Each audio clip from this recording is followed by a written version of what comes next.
are in one accord. I did not do it. It's not the evidence to set you free. I just can't keep it to myself. Well, I thought that he has done too much. Oh, Jesus. Welcome to MCTC Television. It's just what we pass through every day. Is waar we elke dag doorheen gaan. And I am summarizing together today. En ik heb het samengevat vandaag. Passing through the wilderness. Gaan door de woestijn. Passing through the wilderness. Gaan door de woestijn. There are many types of wildernesses. Er zijn vele soorten woestijnen of wildernissen. But I'm going to treat the particular one that is applicable to us. Maar we gaan praten over de Bijbelse wildernis. As human beings. Als mensen. There is no world on earth. Er is nergens op de aarde that we never have a challenge. waar er geen problemen zijn. Everybody born out of woman. Iedereen die geboren is uit een vrouw. We have one or two challenges. Zal 1 of 2 problemen hebben. Some may be multiple. Sommige veel. Some may be so simple. Andere zijn heel simpel. Some may be so hard. Sommige zijn heel moeilijk. That can make somebody lose hope. Dat het kan mensen daardoor de hoop kunnen verliezen. There is no God. Ze denken er is geen God. Some people may say there is no God. Omdat mensen kunnen zeggen er is geen God. Because they have lost their hope. Omdat ze hun hoop verloren hebben. They don't have hope anymore. Ze hebben geen hoop meer.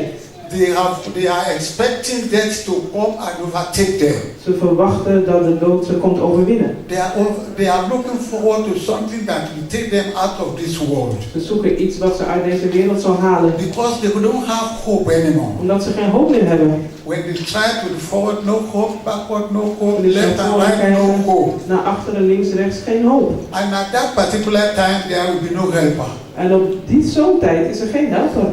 There will be nobody that will come nearer to them to have mercy on them. Er is niemand die ze komt helpen of die genadevol is. But today I'm going to assure you. En vandaag ga ik u zeker the Lord Jesus Christ is going to take you out of that wilderness. Dat de Heer Jezus Christus u uit die wildernis zal halen in de naam van Jezus.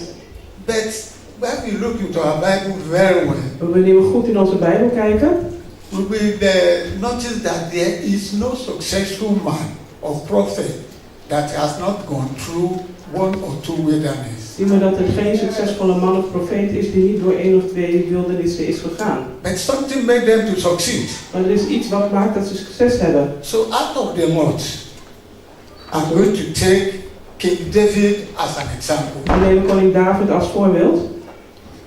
We all have been reading about King David. We hebben allemaal gelezen over koning David in de Bijbel. Otherwise known as Psalms.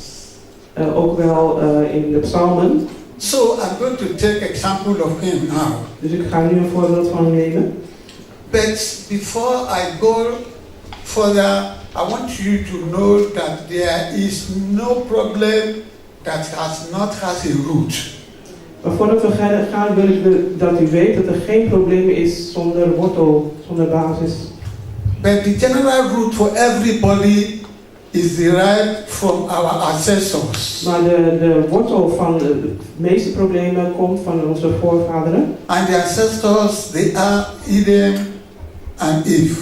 En onze voorvaderen zijn Adam en Eva.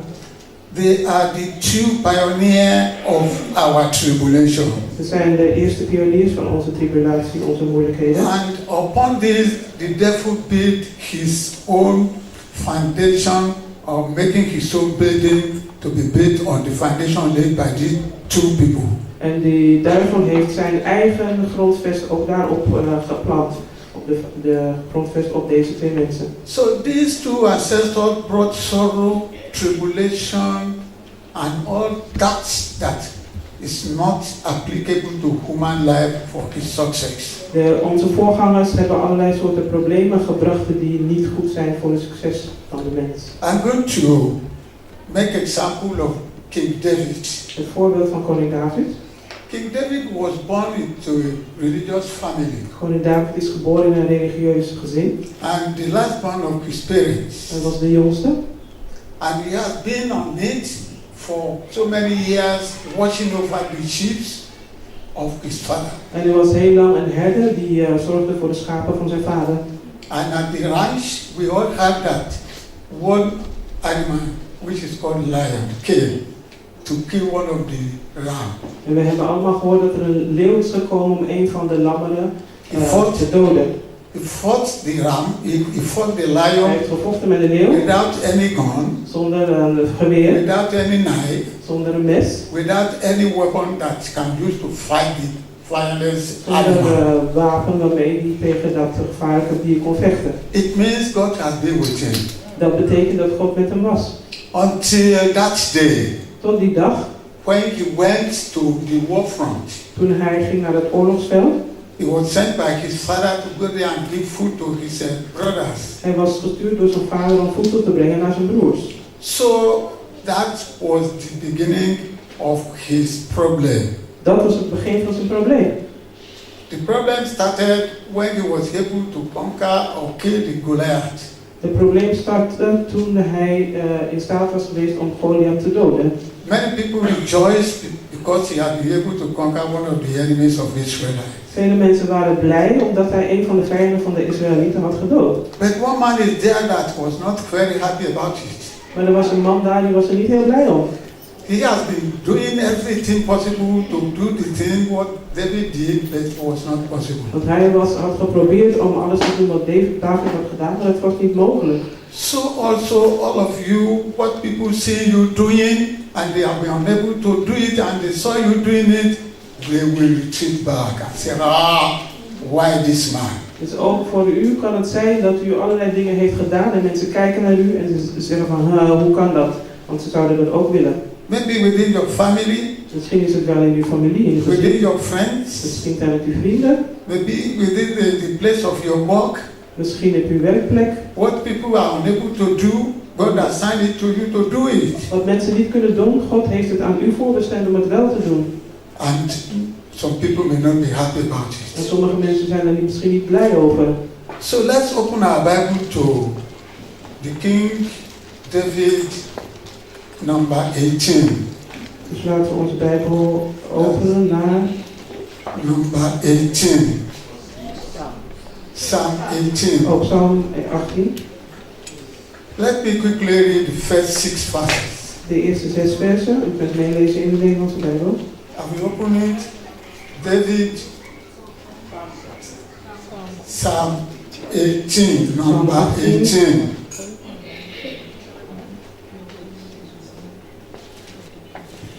I will love thee, O Lord, my strength. The Lord is my rock, my fortress, my deliverer, my God, my strength, in whom I will trust, my buckler and the horn of my salvation and my high tower. I will call upon the Lord, who is worthy to be praised. So shall I be saved from my enemies. The sorrows of death compassed me, and the floods of ungodly men made me afraid. The sorrows of hell compassed me about. The snares of death prevented me. In my distress, I called upon the Lord and cried unto my God. He heard my voice out of his temple, and my cry came before him, even into his ears. Now, David has compressed everything human being needs to conquer his enemies in these first 6 verses. In deze eerste 6 versen laat David zien wat hij allemaal heeft doorstaan om de vijanden te overwinnen. David was really tormented. David voelde zich echt vreselijk. He passed through so many tribulations, Hij ging door zoveel uitdagingen heen, through so many sorrows, zoveel zorgen.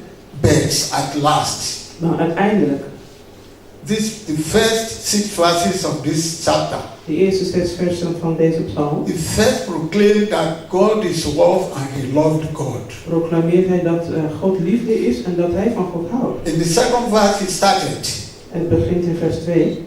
to confess God who God is. He started to confess him. Hij begon hem te erkennen wie God is. Is my rock. Hij is mijn rots. Is that Lord is your rock? Als de Heer uw rots is, Do you have God as your rock, heeft u de Heer als uw rots, of which you build your life? waarop u uw leven bouwt? He later went on to say, my fortress. Hij is mijn fort. Wherever I look upon, the Lord is my fortress. Waar ik ook naar kijk, dit Then is mijn fort. he went further that if I am in problem, he will deliver me. Als ik problemen heb, zal hij me bevrijden. David was making a confessional statement. En David proclameerde dit. As you have just read your confession statements here now, Als u hier ook een proclamatie gelezen that heeft, no evil fashion against you shall prosper. dat geen enkel wapen gesmeed heeft. You don't say it out of your, you say it out of your mouth. U zegt het met uw mond. Did it come out of your mind? Het komt niet uit uw gedachten. Did you really believe that no fashion against you shall prosper? Gelooft u dat echt, dat geen wapen gesmeed Do heeft voor u you- de stand te houden? Do you believe God can do that for you? Gelooft u dat God dat voor u kan And doen? that is the problem we are having now. Dat is het probleem wat we nu hebben. But David was now teaching us En David leert ons that het we nu. should believe from our mind Wij moeten geloven uit that onze God gedachten. is our strength, Dat God onze sterkte is. not physical strength, Geen lichamelijke sterkte. not strength on the ring, Geen, wrestling ring, geen kracht or in de boksring. boxing ring. Geen kracht in de boksring. Or strength you can exert to the people that I have the chest to do this, to do that. Dus je kan sommige mensen zien die gewoon zo'n grote borstkas hebben om van alles te doen. You may be tiny like a broom. Misschien ben je wel zo dun But als een bezemsteel. when you have the strength of the Lord Jesus Christ in you, you are more than those who are double in your size. Dan wanneer u de kracht heeft van de Heer Jezus, heeft u veel meer kracht dan anderen. David went further in verse 2, David ging verder in vers 3. that he will always trust God. Dat hij altijd op God zal vertrouwen. He will always trust God. Hij zal altijd op God vertrouwen. Because he has been delivering him from every tribulation. Omdat hij hem heeft bevrijd van elke moeilijkheid. When you confess God, En wanneer je God proclameert, you have faith. dan heb je geloof. If you don't have faith, Als je geen geloof hebt, you may not be able to confess God. dan kun je misschien niet God proclameren. You may not be able to lean on him. Je kan niet op hem leunen. You may not be able to focus on him. Je kan niet op hem focussen. You may not be able to look on him all the time you have any problem. Je kan niet naar hem opkijken elke keer wanneer je een probleem hebt. So David teaches us to have faith. Dus David leert ons om geloof te hebben. When I was reading this week's memory verse, Toen ik het gedenkvers van deze maand las, I was so happy that yes, this is what God wants us to hear today. was ik zo blij van ja, dit is wat God wil horen vandaag. A Christian without faith Een christen zonder geloof is no a Christian. is geen christen. It belongs to the devil. Het behoort aan de duivel toe. If you cannot have faith on your God you worship, Als je geen geloof hebt in je God, if you cannot say somebody is going to deliver me, als je niet gelooft, er is iemand die mij kan bevrijden, and you spend your faith on that person, en je stelt je geloof op die persoon, that person is in trouble. dan heeft die persoon een probleem. That person is in a very serious trouble. Die persoon heeft een serieus probleem. Now, let's go again. Let's go further to see what David teaches us. Laten we verder gaan om te kijken wat David ons leert. He laid his foundation on faith. Hij heeft zijn geloof gebouwd op geloof. Anytime Zijn fundament gebouwd op geloof. anytime he has problem, Elke keer wanneer hij een probleem he heeft, has somebody to run to. dan had hij iemand om naartoe te rennen. He has somebody to look upon. Iemand om naar op te kijken. He has somebody to rely upon. Iemand om afhankelijk van te zijn. And that is God. En dat is God. If you rely or you base your life, your success on God, will you please shout hallelujah? Als je je succes bouwt op God, schreeuw dan halleluja. So David teaches us to have faith. Dus David leert ons om geloof te hebben. He teaches us to be faithful to our God. Om trouw te zijn aan onze God. The next thing somebody should do to be totally successful is to walk. Bible says faith without work is vain. Geloof zonder werken is dood. It's not work that you do to receive your salary every month Het is or niet het weekly. werk wat u doet waarvoor u elke maand salaris krijgt. It's not what you do for means of your living. Het is niet wat je doet om in leven te blijven. But what Bible is teaching us is have faith and pray. Maar wat de Bijbel ons leert is heb geloof en bid. Your prayer is the work. Uw gebed is het werk. If you have faith, you fast Als je and geloof hebt, lock yourself inside a room je vast en dan sluit je jezelf op in de kamer for 21 days voor 21 dagen. without exacting the problem, coming out of the room and you see to the result of your prayer and faith is in vain. Als je aan het eind van die dagen niet de oplossing ziet van je probleem, dan is het gebed en alles wat je hebt gedaan ter vergeefs geweest. David was able to conquer his enemy by faith and prayer. David kon zijn vijand overwinnen door geloof en gebed. And added action into it. En hij heeft er ook actie aan toegevoegd. He had faith to kill the Goliath. De actie was om Goliath te doden. And he did it. Dat heeft hij ook gedaan. And immediately the Goliath fell down. En zodra Goliath was neergevallen, What David did was to haste, to run there quickly, take out the sword of the Goliath and slice the head. Hij rende snel naar Goliath toe, nam zijn zwaard en heeft zijn hoofd afgesneden. So faith is very important in the life of any Christian. Dus geloof is heel belangrijk in het leven van iedere christen. Faith is very, very, very, I repeat it, very important. The most important aspect of the life of a Het Christian. is het belangrijkste aspect van het leven van een christen. If you don't have faith in the Lord, you worship. Als je geen geloof hebt in de Heer, Somebody's just crying for nothing. dan huil je om niets. Waarom?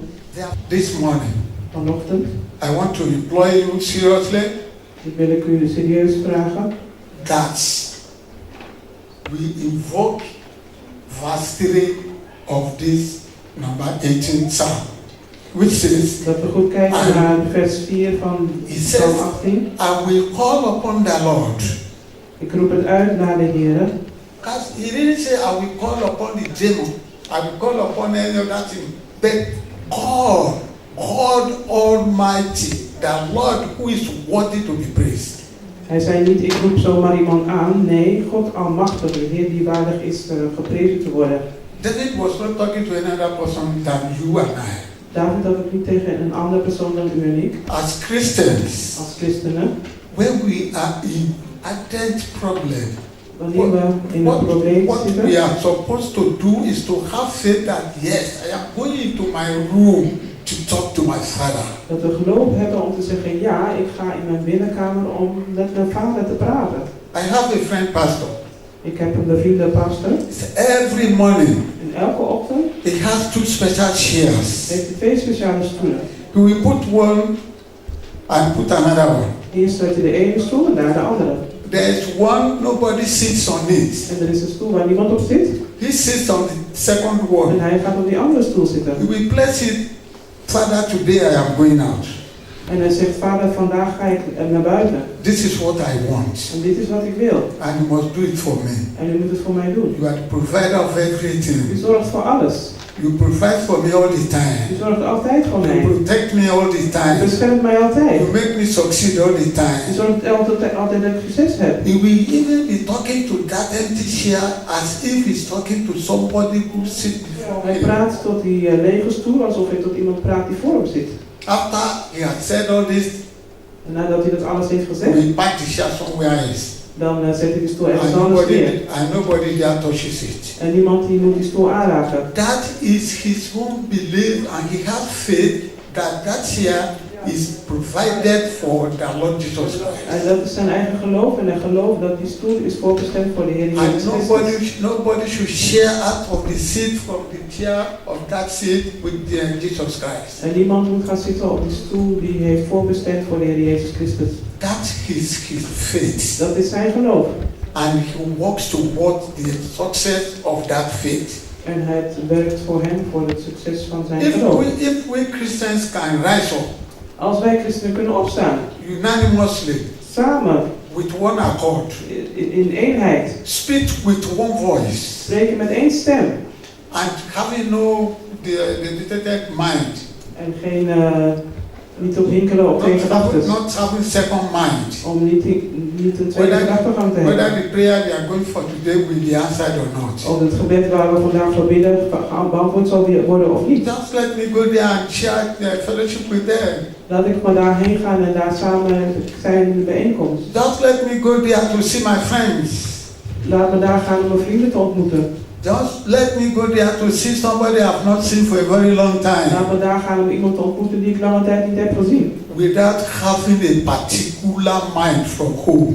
Zonder dat u een voorgestelde gedachte hebt van het huis uit. Without focusing your mind that I am going to prayer meeting because of this. Zonder gefocust te zijn uw gedachten om te zeggen ik ga naar de gebedsdienst vanwege dit. I am going to Holy Communion service because of this illness. Ik ga naar het avondmaal vanwege deze ziekte. Having the mind when I eat the flesh of the Lord Jesus Christ and drink His blood, this sickness will go out. En ik geloof dat wanneer ik eet van het brood van het avondmaal en drink vanuit de beker, dat die ziekte genezen zal zijn. Therefore, my brothers and sisters in the Broeders Lord, en zusters in de Heer, when you go out or come to the church, wanneer je naar de gemeente gaat, come along with your faith. kom met uw geloof.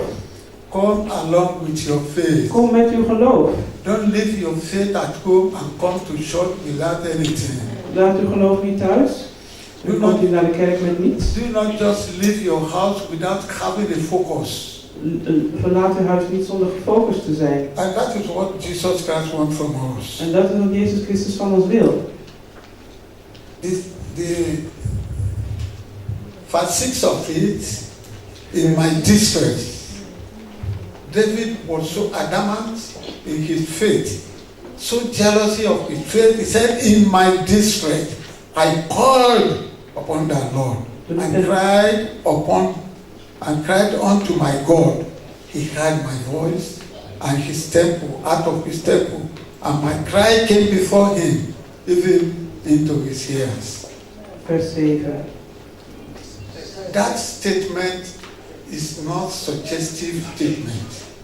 It's not a statement that let me just suggest. It's confirmative statement that when he is before God, this is what will happen to me. Dat wanneer hij voor God komt, dat dit is wat met hem zal gebeuren. He said, once I cry, my enemies will vanish. Wanneer ik tot u roep, zullen mijn vijanden verdwijnen. Because he has not cried, his enemies are within, tormenting him. En omdat hij nog niet naar de Heer geroepen heeft, zijn zijn vijanden nog daar om hem te He said, the day I cry unto my Lord, maar de dag dat ik mijn Heer aanroep, my enemies will be no more. dan zullen mijn vijanden er niet langer zijn. And the book said, one of the books in the Bible said, because you have not cried, that was why your prayers have not been heard. En een van de boeken van de Bijbel zegt, is omdat je niet hebt gehuild en geroepen, daarom is je gebed niet van beantwoord. You know whom you are to talk to. Je weet tot wie je moet praten. You know whom you are to speak with. Je weet met wie je moet spreken. You know whom you are to run to. Je weet naar wie je moet rennen. You know whom to have focus. Your focus must be on somebody. Je weet dat je focus op iemand gericht moet zijn. But why we do fail many times? Maar waarom slagen we daar vaak niet in? Why do we fail many times? Waarom slagen we daar vaak niet in? Because we Christians, we are nominal Christians at times when problems comes. Want wij christenen, we zijn soms christenen die niet veel waard zijn wanneer er problemen At komen. times we forget whom we are to talk to when we are in distress. Soms vergeten we tot wie we moeten praten wanneer we een probleem hebben. Let me quickly tell you a story. Laat me u snel een verhaal vertellen. I was away from my office for about 500 kilometers away from Lagos. Ik was ongeveer 500 kilometer uit Lagos vandaan, uit mijn kantoor. The second day, En de tweede dag my secretary just called me. heeft mijn secretaresse me gebeld. He said he was screaming. En ze schreeuwde. I said, Madam, what happened? Ik zeg, wat is er gebeurd? He said he was seeing a very big bird on my table. Ze zag een grote vogel op zijn tafel. And he said he has never seen that type of bird before. En ze heeft nooit zo'n soort vogel gezien. With very strong claw. Met hele grote klauwen. And the beak so long and curved. the peak, En zijn bek so long and curved. was heel lang en krom. I said, what happened? En ik zeg, wat is er He said, gebeurd? I don't know where the best entered. The doors are locked, the windows are locked, every place are locked up. Ik weet niet waar dit vogel vandaan komt. Alles is afgesloten. De deuren, de ramen, alles is dicht. Immediately, the Lord told me that bird has come to look for me. En de Heer vertelde dat die vogel is gekomen om naar deze passer te zoeken. But the Holy Spirit has made the bird to fail. Maar de Heilige Geest is ervoor gezorgd dat de vogel niet geslaagd is. Okay, I said you should lock the door and give me 2 minutes. Je moet de deur sluiten, geef me 2 minuten. Then I called one of my pastor's friends. Nu heb ik een van mijn pastorvrienden They came there with my son. met mijn zoon. They took the photograph of the bird. Ze hebben een foto genomen van die vogel. But all the telephones that they used to take the photograph could not work up to today. Maar alle telefoons waarmee ze die foto hebben genomen werken niet tot de dag van vandaag. And the vehicle that they brought to take the bird away got damaged 3 times before they got to about 15 kilometers away. En de auto die ze hadden gebruikt om die vogel weg te nemen vandaar, die had 3 keer op de weg een ongeval. Some of you may not know what I'm saying. Sommigen van u begrijpen misschien niet wat ik zeg, Because you have not experienced it before. omdat u het zelf niet heeft meegemaakt. And I pray you will never experience such En in ik bid Jesus' dat u name.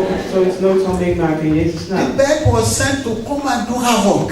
De vogel was gestuurd om slechte dingen te komen doen. And there's particular things that I have to deal with decidedly without thinking of anybody, just to deal with that fight and the people over there without looking back. En er waren bepaalde dingen waarmee ik mee moest afrekenen, een soort gevecht moet ik leveren zonder terug te kijken. On Saturday, I came back to En op Lagos. zaterdag kwam ik terug naar Lagos. On Monday, I was in my En op office. maandag was ik weer op mijn kantoor. The mark where that bird has vomited in distress, serious distress, was still on my table until I changed the table. En de afdruk van waar die vogel had overgegeven was nog steeds op zijn tafel tot het moment dat ze tafel wijzigde. So if you are saying you are free from walking, passing through the wilderness, you are telling yourself lie.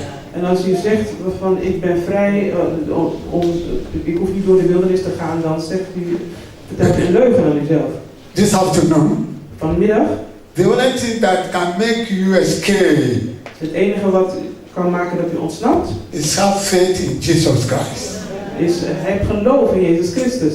and pray fervently. En bid vurig. Do not cease praying. Stop niet met bidden. Wake up at night. Word 's nachts wakker. When you go to WC, you come back, pray. Wanneer je naar de wc gaat, kom terug en bid. When you just wake up, briefly pray. Wanneer je kort wakker wordt, bid. When you just walking on the road, pray. Wanneer je op straat loopt, bid. When you are at work, pray. Wanneer je op het werk bent, bid. By that, you'll be able to mash all the enemies and they will become a dust under your feet. En zo kun je de vijand verslaan en hij wordt vermosseld onder je voeten. You are a victor already. Je bent al een overwinnaar. In the name of Jesus, you are a In de naam victor. van Jezus, je bent een overwinnaar. But don't lose yourself. Maar verlies jezelf niet. Don't get yourself loose. Maak jezelf niet los. Don't get yourself loose. Say, I have obtained my victory, so I have to relax a bit. No. Blijf nu waakzaam. the Zeg battle niet tegen jezelf continues. van oh ik ben al overwinnaar, dus ik hoef niks te doen. Because- Nee, het gevecht gaat verder. Because the devil that is pursuing you will not relent in his effort. Want de duivel die u achtervolgt, die zal ook niet relaxen. But because of the Holy Spirit being within you, Maar vanwege de Heilige Geest die in u is, he will never overcome you. er zal hij zijn er In u the nooit name of overmachtig Jesus, in he de will naam van never Jezus overcome you. Christus. Er zal u nooit So overmachtig in de naam van Jezus Christus. passing through the wilderness Dus door is, het wildernis gaan, is a phenomenon of every human being that is born. dat is een fenomeen waar iedereen die geboren wordt doorheen moet gaan. You may know it and you may not know it, Misschien weet u dat niet, but it's still looking after you. maar het zorgt nog steeds voor u. The only thing you have is your faith Het enige wat u moet hebben is geloof and pray en bid Focus on God. Richt u op God. Look unto Him. Kijk naar hem op. And don't backslide. En zorg dat u niet terugvalt. Don't backslide. Zorg dat u niet So terugvalt. people will say, I've been blessed enough. Sommige mensen zeggen, ik ben genoeg I gezegend. have good health. I don't visit doctors. Ik heb een goede gezondheid, ik hoef niet naar de dokter. What else do I need? Wat heb ik nog meer nodig dan? I have to enjoy my Ik life. moet genieten van mijn leven. And the little one I have with me, I have to use it to enjoy my En life. het kleine wat ik heb, ik moet het gebruiken om te genieten van mijn leven. That is the trick of the devil. En dat is de truc van de vijand. That is the trick of the devil. De truc van de vijand. He will just leave you for a while. Hij zal je voor een tijdje met rust laten. When you loosen your bed En wanneer je je riem losmaakt and you are relaxing, en je bent aan het relaxen, he will strike again. dan komt hij weer opnieuw. He will strike again. Hij valt weer opnieuw aan. That's why Jesus Christ said, Daarom heeft Jezus Christus gezegd, a landlord that drove away a devil out of his apartment. A landlord. De gastheer die weg is gegaan That van zijn huis. drove away a devil tenant in his apartment. Een huisbaas die degene die zijn huis huurde weg heeft gehaald vanuit zijn appartement. He said, if that landlord failed to employ quickly somebody to occupy the room where the devil lives, he will come back with another 7 powerful devils to take over. Als die huisbaas niet zorgt dat zijn plek weer wordt ingenomen, dan komt de duivel terug met 7 anderen meer. He said the end will be worse than the En beginning. het einde zal erger zijn dan het begin. That is why when you are relieved, do not say, I have been relieved, then you relax and you fail to come more nearer to God.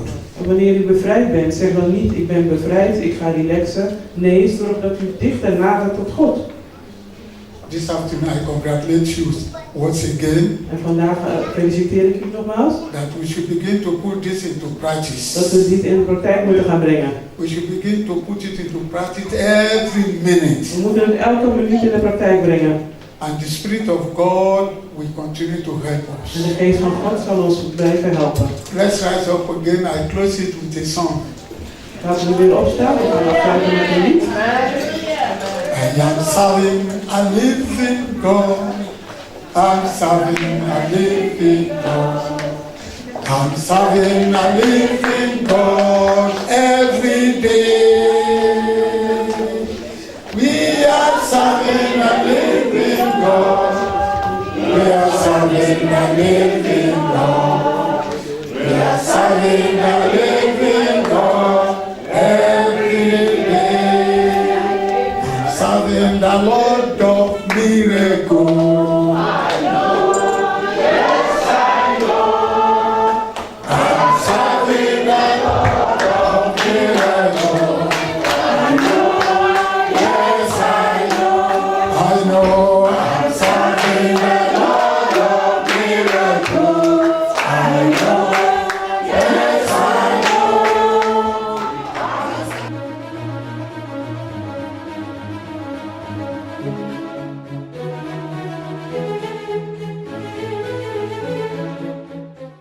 The faith will only come when you have heard. Maar het geloof komt God. alleen. No matter what is coming, you are still there. The Bible said, then shall you be like a tree planted by the rivers of water. In the process of serving the Lord, we will come across some challenges. They were in one accord. I did not do it. It's not the evidence to set you free. Reject everything that will bring you down. Reject everything that you know that God is not pleased with. You want God to visit your congregation. You have to be together in one accord. The blessings of God, we use it as excuses.